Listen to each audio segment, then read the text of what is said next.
E aí, belezinha? Essa é a nossa aula 17, uma aula de exercício. Selecionei 4 exercícios aí, 4 questões de temperaturas de fusão e ebulição para a gente resolver. A gente vai trabalhar, então, com 4 questões testes, tudo bem? Sendo 2 da Unicamp, uma da FUVEST e uma do Enem. A base para isso daí está na aula 15, propriedades das substâncias. Vamos lá? Certo, a primeira questão aí nossa, então.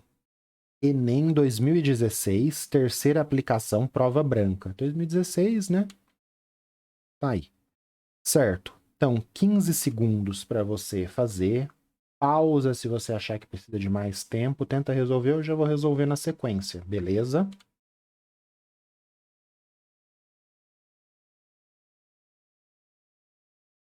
A chave, né, são combustíveis líquidos a temperatura de 25 graus Celsius. Então, tenho que olhar a tabela aqui e ver 25 graus Celsius. É uma questão muito clássica. Isso aqui a gente até fez na aula 15, bem parecido, inclusive com a temperatura de 25 graus Celsius. É uma questão clássica, né? Então o quadro apresenta alguns exemplos de combustíveis empregados em resistências, indústrias e meios de transporte. Qual que é o macetinho? A gente identificar, né, que o aquecimento ocorre nesse sentido, então, abaixo da temperatura de fusão, a substância fica sólida. Se a temperatura ela está entre a temperatura de fusão e ebulição, a substância está líquida. E se ela está acima, se acima uma certa temperatura, essa temperatura do ambiente for maior que a temperatura de ebulição da substância, essa substância vai estar no estado gasoso. Então, por exemplo, a 25 graus Celsius de temperatura ambiente, o butano, né, ele vai estar exposto a uma temperatura maior que a temperatura de ebulição. Então, o butano é gasoso, tudo bem? E o etanol? O etanol a gente abastece, utiliza aí na higiene de superfícies, né? A temperatura ambiente de 25 graus Celsius estaria entre a temperatura de fusão e ebulição, ele seria líquido. O metano, uma temperatura maior que a temperatura de ebulição, gasoso. 25 graus Celsius entre a fusão e a ebulição, metanol seria líquido. E o octano também seria líquido. Então, são combustíveis líquidos a 25 graus Celsius, etanol, metanol e octano. Metanol, etanol, não está na ordem, né? Metanol, etanol e octano. Alternativa B, tudo bem? Clássico, clássico, clássico. Isso aqui é exercício de fixação que a gente faz em sala. Tudo bem? Certo, agora uma questão aqui exclusiva da sequência de 4 aulas, né? Ela não vai estar separada porque é uma questão antiga da Unicamp. Também de forma clássica aí. Tenta resolver agora, não tem alternativa, nada, é uma questão de 91. Nossa, você foi buscar essa questão lá em 91 para trazer aqui, é só para a gente fixar, para ver se você está entendendo como é que faz, tenta resolver aí. Então, aqui, né? Qual o estado físico da substância, sólido, líquido ou gasoso, das substâncias apresentadas na tabela, quando estão submetidas às mesmas condições do deserto da Arábia? Então, que apresenta uma temperatura de 50 graus Celsius. Então, a gente tem que fazer o mesmo macete para 50 graus Celsius para essas temperaturas. Só que agora ele só colocou aqui uma sigla, né? TFT. Temperatura de fusão, ponto de fusão, temperatura de ebulição. Observe aqui que a sequência é a mesma, né? Abaixo da TF está sólido, entre a TF e a T está líquido, acima da temperatura de ebulição está gasoso. Colocando tudo aqui, clorofórmio líquido, porque está entre, né, essas duas temperaturas, éter gasoso, etanol líquido, fenol líquido e pentano gasoso. Então, no deserto do Saara, não teria nenhuma dessas substâncias em estado sólido, 3 no líquido e 2 em gás. Tudo bem? Ah, aí você escreveria. É uma questão antiga, né? Então, você teria que. É uma questão. As questões dissertativas da Unicamp não são mais dessa forma. Isso é muito importante dizer. Aqui é só para a gente treinar essa identificação. Vamos para a próxima? Certo. Unesp 2012, primeira fase aí para gente. Então, 15 segundos para você tentar resolver a questão. Pausa se você acha que precisa de mais tempo, eu já resolvo na sequência.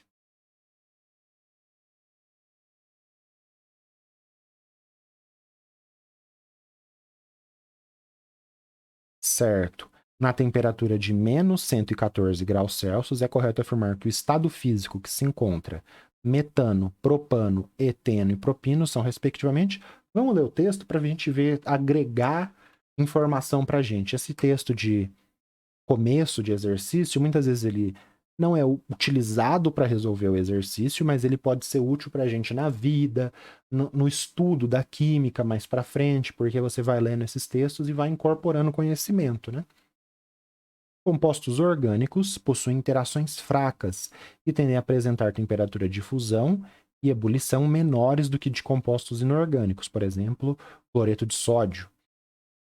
A tabela apresenta dados sobre as temperaturas de ebulição e fusão. Então, uma informação aqui que a gente vai ver bastante na orgânica, vai ter algumas aulas de propriedades físico-químicas de compostos orgânicos. A gente vai ver essa tabela e justificar esses pontos de ebulição e fusão pelas interações intermoleculares lá para frente.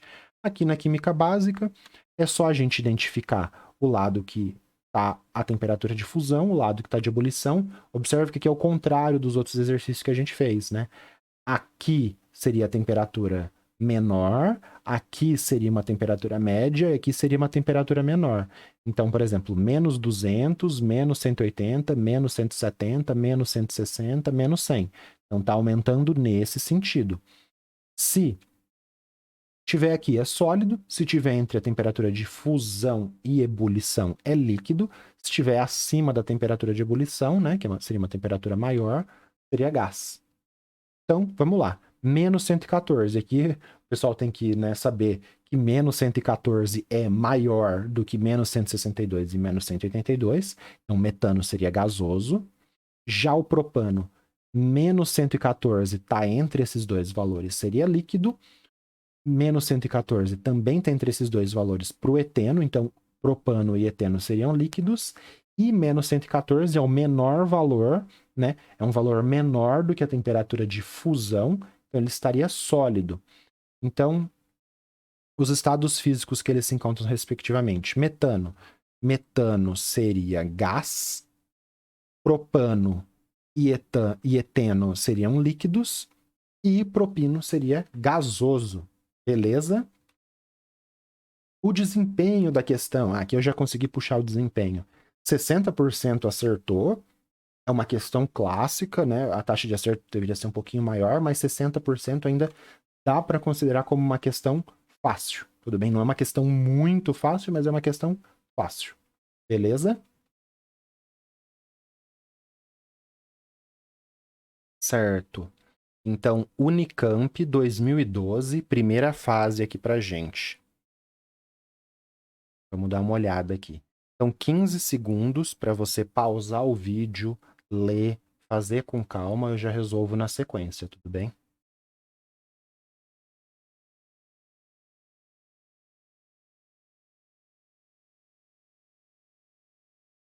Certo. Em algumas extrações de ouro, sedimentos de fundo de rio e água são colocados em uma bateia, recipiente cônico que se assemelha a um funil sem buraco. Movimentos circulares da bateia permitem que o ouro metálico se deposite no fundo ali presente. Permitem que o ouro metálico se deposite permitem que o ouro metálico se deposite sob o material ali presente. Esse depósito, que contém principalmente ouro, é posto em contato com o mercúrio metálico. O amálgama formado é separado e aquecido com um maçarico, separando-se o ouro líquido do mercúrio gasoso. Numa região próxima dali, o mercúrio gasoso se transforma em líquido e acaba indo para o leito dos rios. Os três segmentos grifados acima se referem respectivamente às seguintes propriedades. Então, a primeira, você faz agitação, uma coisa se deposita. Isso daqui ocorre por causa do peso ou por causa da densidade? Por causa da densidade. Então, você já exclui essas duas aqui e já fica com 50% de chance de acerto. Depois, eles formam uma amálgama de ouro com mercúrio e aquece. O ouro fica no estado líquido, então ele sai ali do sólido e vai para o líquido, e o mercúrio sai do líquido e vai para o gasoso. Então, a amálgama é líquida, né? separado, aqui se se separando do ouro líquido e do mercúrio gasoso.